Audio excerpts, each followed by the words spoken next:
So I thought I would do a real quick video on one of my newest cameras. I've got that many cameras now. I want to say it's one of my newest cameras for street photography, but I've got that many. I don't know what's my favourite anymore. My most used ones are the Zorky 4K and the Fed 2, but this is a one that I really like actually.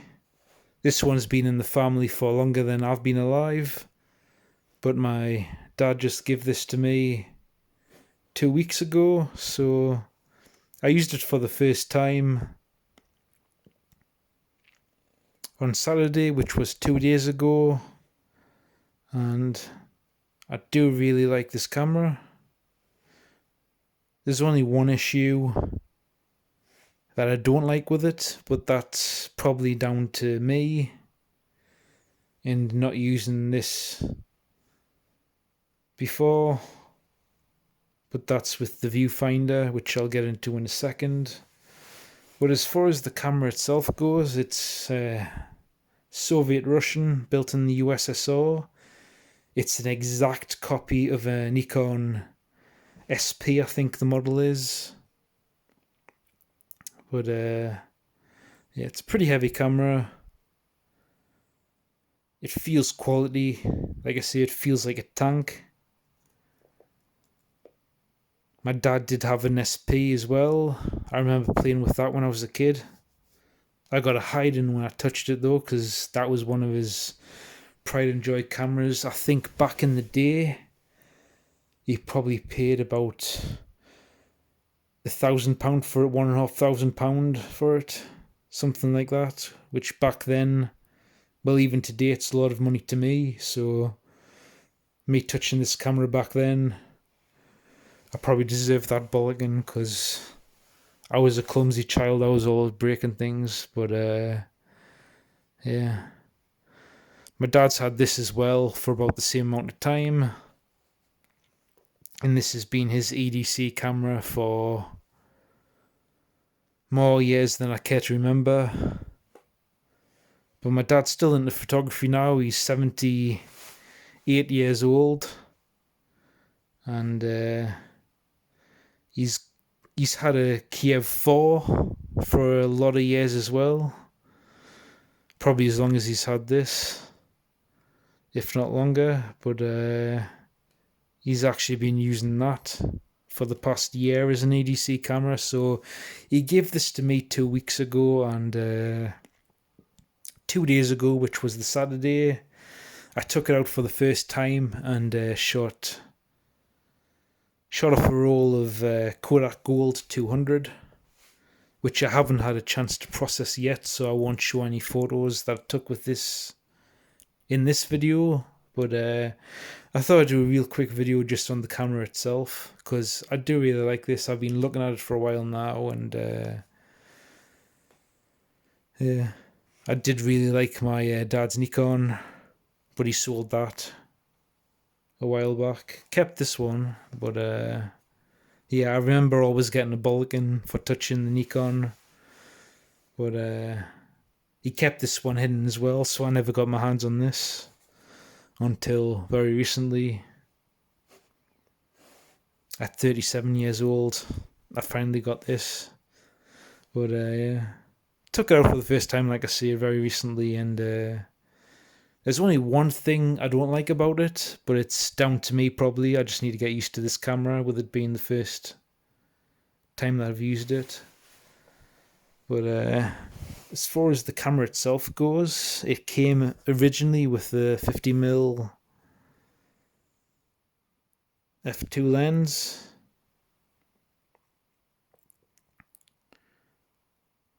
Which is a bayonet mount.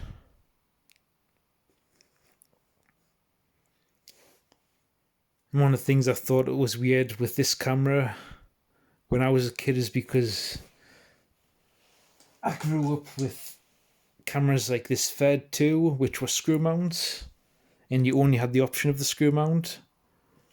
But this one has two different mounts, So this is one that it came with, and this is like an internal, I call it an internal lens because it goes more into the camera and then locks with the bayonet fitting, which you can see the mounts there.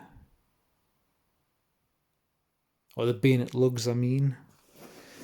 But this is the lens that I was shooting, and I think I'm going to prefer this lens more.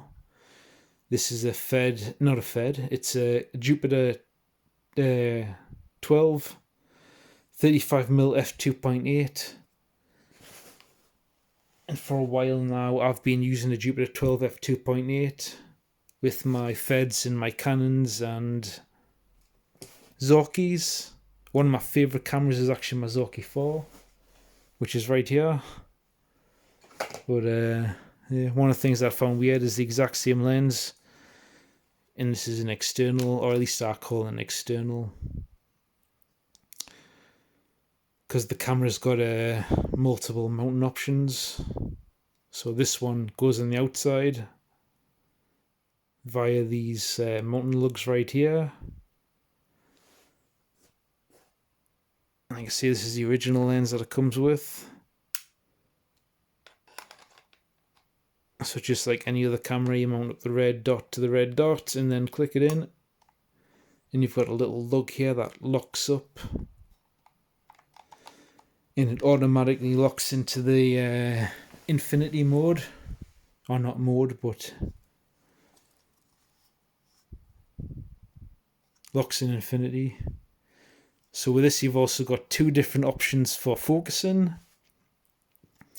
You've got a little tab right here. You can pull that up, and then that allows you to focus it as you would a normal camera. But there's a wheel right here, and when I focus the lens, and there it goes into infinity lock.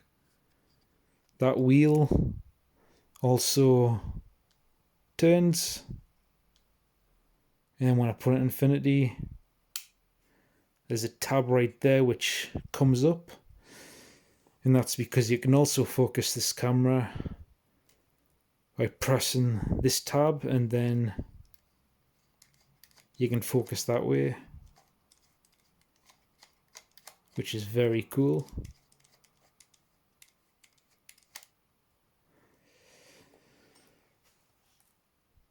So it's very similar to all of the, my favorite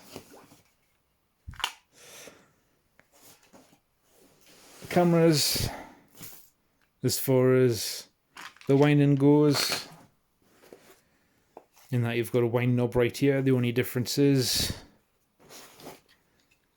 the shutter button is incorporated into the winder, which is right here, obviously.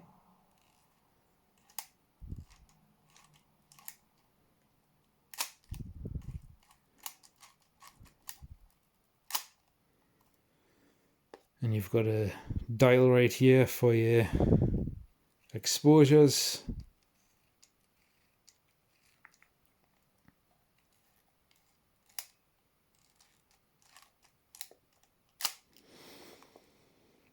You got your winder for the film, and then on the bottom you've got the same as every other camera of this type, except for your rewinder is here. You turn this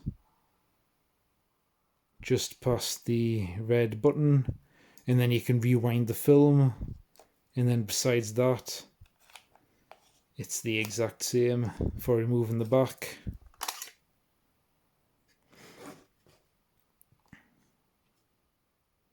This one's a little bit different as well for winding. You wind on and it just turns the spool halfway until you hear a click, and then the rest of it is for the shutter itself. And this is a horizontal shutter too, which is different to what I'm used to. I'm used to the verticals.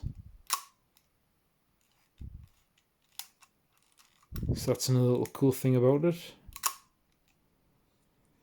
So the only pet peeve I've got with this camera, which again is probably just down to me not having any real experience with this camera, is the viewfinder placement, which is right here. I've got a habit of doing that with my cameras. Wind on. And my finger's always over here. Like all of the cameras that I've used, there's the viewfinder dial, not dial, but viewfinder itself right there. And on this camera, it's there, not in the way. Sorky 4K, nowhere near, it's that tiny little square right there. And this one, it's there. But this, with it being right there, I've always got a habit of putting my finger like that. And I put it in my eye, and I try focusing, and my finger's covering it. That's the only annoyance that I've got, but it's probably just something that I've got to work on. But yeah. This is one of my newest little camera acquisitions that I've just got. Very cool camera. I do like it. It is a fingerprint magnet on the viewfinder though, but that's just because I keep on grabbing it like that instinctively, instead of thinking of where my fingers are going and feeling that ridge down there and just looking my finger in there for the photos. But yeah, very cool camera. I really like it. Maybe someday I'll get a Canon SP and do a comparison video between the two. But yeah.